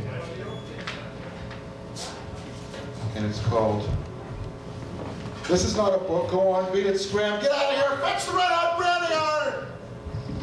Part 1. Part 2 is called, So You Didn't Listen. I filled out my job application in 4 different colors of ink. And now I've got disability. I wrote a cover letter. All the manuals say that when you write a cover letter, you should keep it really short. So I wrote a really short one, and it goes, Dear Fatso, I want your job now. Signed, me. Hey, fast. P.S. When can I have an interview? Good. Yep. People say to me, Wrong Hero, I don't like your smart aleck attitude. And I say to them, oh? What attitude would you prefer, huh? Supine? Kissing your ass, your Royal Highness? Huh?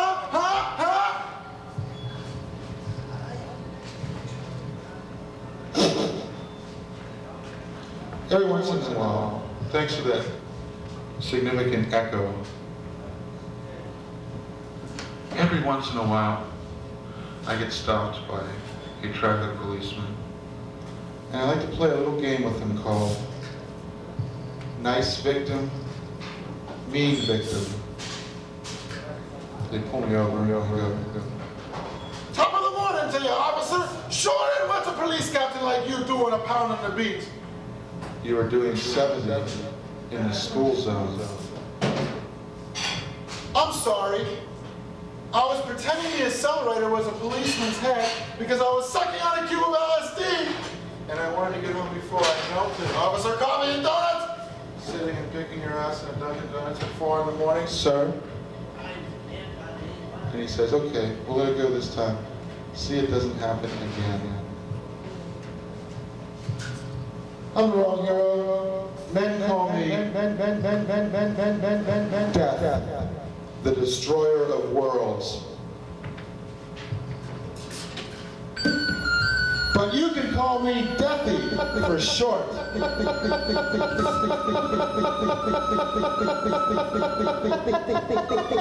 I can see with my X-ray vision that you don't have radiation poisoning yet.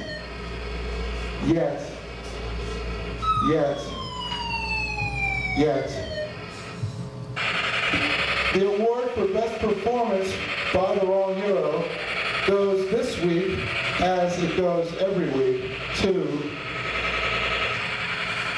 the Wrong Hero.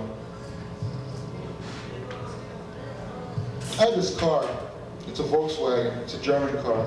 And every time I start it up, it goes, Warum? And you know, in German, Warum means why. So every time I start this damn car off, it goes, why? Because I have to go to work. Why? Because I can't afford health insurance. Why? I'm too busy paying for the insurance on you. Why? Because everybody I know seems to think that you have to have a car to get anywhere or else you're a nothing. Why? Because Henry Ford monopolized the automobile industry in the late 20s, and ever since then, people have simply had to have a car.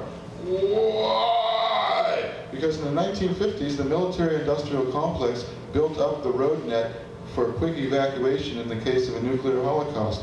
Why? We seem to think at one time that Russia posed a threat to our military might. Of course, as we can see from the results of 1989, we were sadly mistaken. Now, the major threat comes from other countries and their financial might. Why? Because we Squander all our money buying fancy cars and VCRs and radios and televisions and stuff we don't need. and we didn't bother building any of our bridges or roads or schools. Why?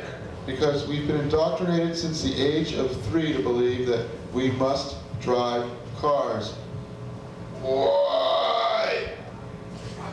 Because the average American is too lazy to walk more than 200 yards. Why? No more questions. Start already, start. And the car started. And I'm ending. I'm the wrong hero. Thank you very much. Good night.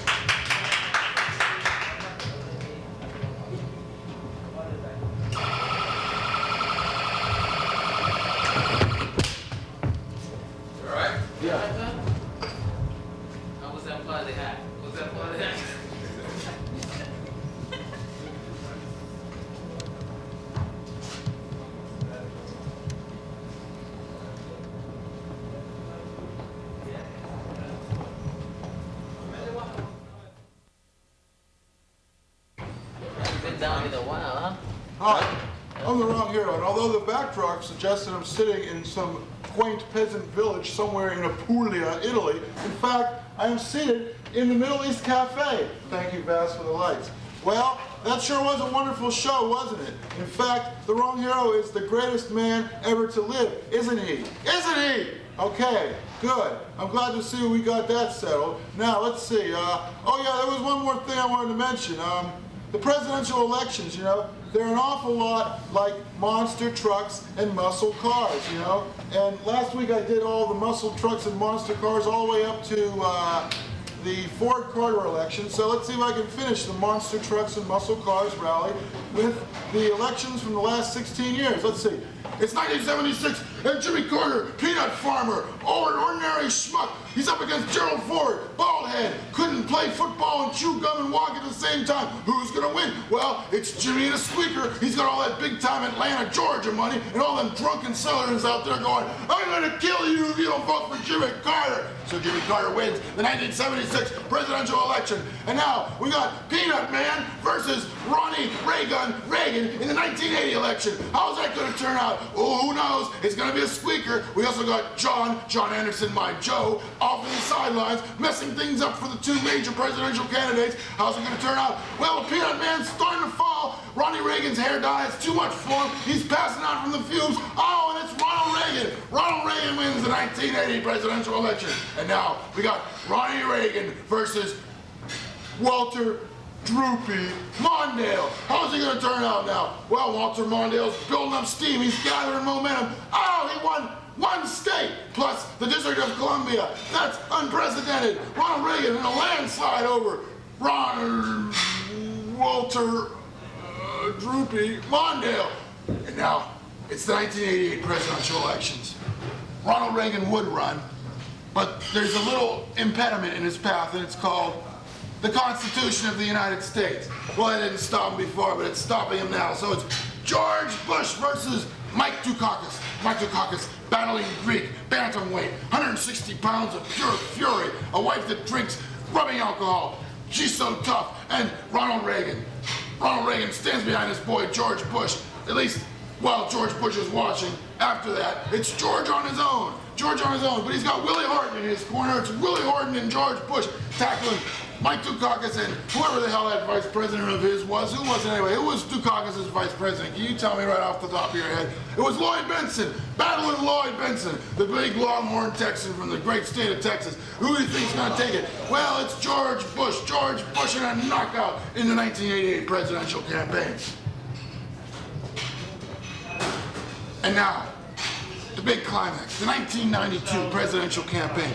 We got George Bush. He's fit. He's ready. He's eating that weird fish and throwing up all over the Japanese Prime Minister. And in the other corner, we got Bill Clinton. He's got George Clinton, the famous funk star, on his side in the 1992 presidential campaign. Willie Horton's nowhere to be found. Looks like old George has been deserted in his time of need by none other than battling Willie Horton. So it's George Bush versus Bill Clinton. Bill Clinton, he weighs in at 220 pounds. He feasts on McDonald's Big Macs every morning, whereas George Bush won't eat his broccoli and throws up after eating weird fish. Well, it's Bill Clinton, not in a landslide, because he got that pesky little old Ross Perot. I'm going to grab him by his ears and make him squeal like a pig if he ever comes around here again. But it's Bill Clinton and his vice president, Hillary Clinton. And this other weird guy stuck off there from Tennessee. What's his name? Al Gore. Whose ox is being gored now, George Bush? I want to know. And that was the Monster Trucks and Muscle Cars rally for the presidential campaigns from 1976 to the present day. I'm the wrong hero. You have been tuned to Modern Wisdom. Please tune in next week when we present What You Are Waiting For. Until then, remember, Cafe Cabaret is broadcast every Thursday at 9 p.m. on Cambridge Community Television, Channel 66.